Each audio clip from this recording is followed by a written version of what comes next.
High dropout rates among college students. Menand's second theory relates to liberal education, where students obtain a broad range of knowledge. A significant problem with this theory in today's society is a high rate of dropouts. Reasons students drop out range from financial troubles, psychological issues, to underutilized alternatives and lack of resources for student success. The cost of college has steadily increased over the last 30 years because it has become increasingly valuable to the workplace. Due to the economic decline, many people have demanded alternatives to the high cost of college. Colleges have recently responded by offering more affordable online options, streamlining administrative positions, and requiring personal finance classes to help students become more financially aware. Students who pay for school themselves are more likely to drop out due to financial issues than those who get help from their families, according to a survey conducted by Public Agenda reported by the New York Times. We can't all have our parents fund our college degrees, so here are some tips for balancing going to school and working.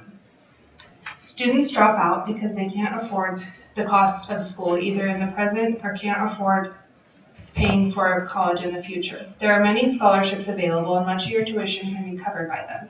If you are able to work while in college, use excess funds to pay down the student loans.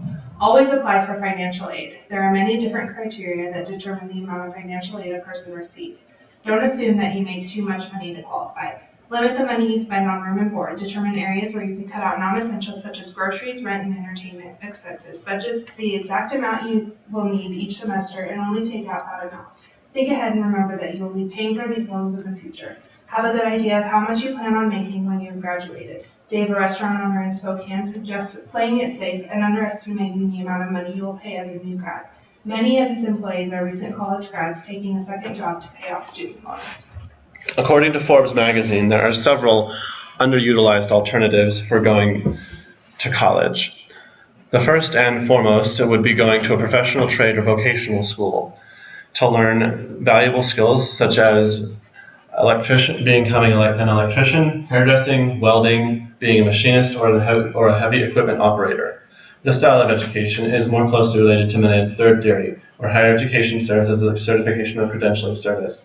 According to Kathleen Van Bechter, who holds a master's degree in public administration from BSU, there should be a better availability of vocational schools for those people who either don't want or need a liberalized education, so that they are not forced to go to a university. Community colleges also offer a dramatically reduced cost for students who may wish to attend a university but are not sure of what they want to study. They can also enlist in job training courses or enlist in the military as a means to get an education and on-the-job training without needing a broad and expensive education. Of course, there is always the option of starting your own business or entering the workforce straight out of high school, which garners its own valuable education and experience along the way. Alternatives also exist before graduating from high school. They come in the forms of magnet schools, charter schools, and IB or international baccalaureate programs. Magnet schools are public schools that have more focused curriculums than traditional high schools. This allows students to focus on subjects that they like or enjoy more and provide them with more direction after their graduation. Charter schools function in much the same way. They are publicly funded and have a more focused curriculum to suit their students' needs. And according to U.S. News, charter schools do a significantly better job of preparing their students for life after graduation, be that going to a university or otherwise. Another alternative that most closely relates to university students is attending an IB accredited school. Students who graduate from an IB accredited school hold the equivalent of an associate's degree, and when they enter the university system, they only have to complete major-related coursework. This significantly cuts money and time challenges. The problem with students is the resource availability. There's not enough resources available for students. Freshmen that feel that there isn't anywhere to turn for help. Students lose directions in between semesters. Students are unaware of important deadlines, and there's no one there to keep them on track, making dropping out the easier option. Now, some resources that are currently available for students, financially, there are loans, scholarships, and financial aid. Academically, there are advisors, the Resource Center, and even university professors. And emotionally, there aren't too many options available, just counselors. According to the White House and statistics, access to college advising is critically important for students as they prepare to apply for college. Yet students from low-income families and disadvantaged backgrounds have few experts or mentors to turn to support and advice.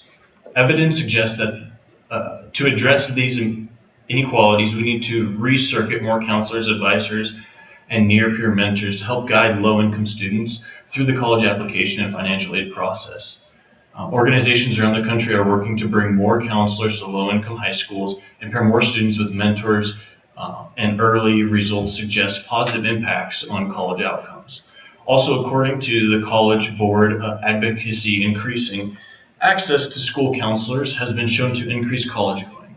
Adding one additional high school counselor increases four-year college enrollment by 10 percentage points. That is, if a typical high school serving 113 seniors hired one additional counselor, 11 more seniors would enroll in a four-year school. They'll have much more personal connection with the students, increase frequency of the meetings with the students and the advisors. They'll oversee and discuss problems with the students' academics, and they even discuss, a future plan for students.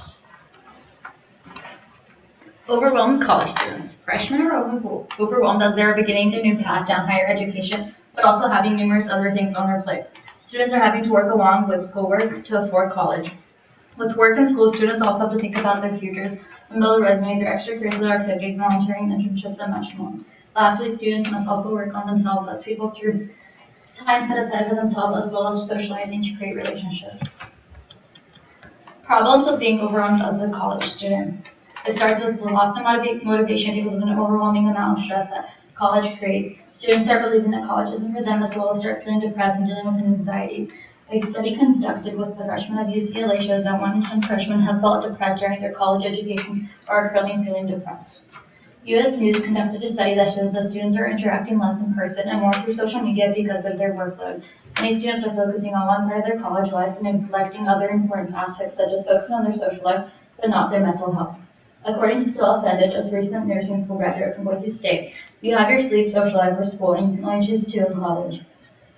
Solutions to learning time management consist of assistance with time management through counselors and advisors, easing into the larger workload as freshmen are becoming accustomed to the standards of their higher education. Workshops should be conducted to help with multiple aspects of college, such as social life, but also resume building. Universities should encourage more social interaction in person instead of social media.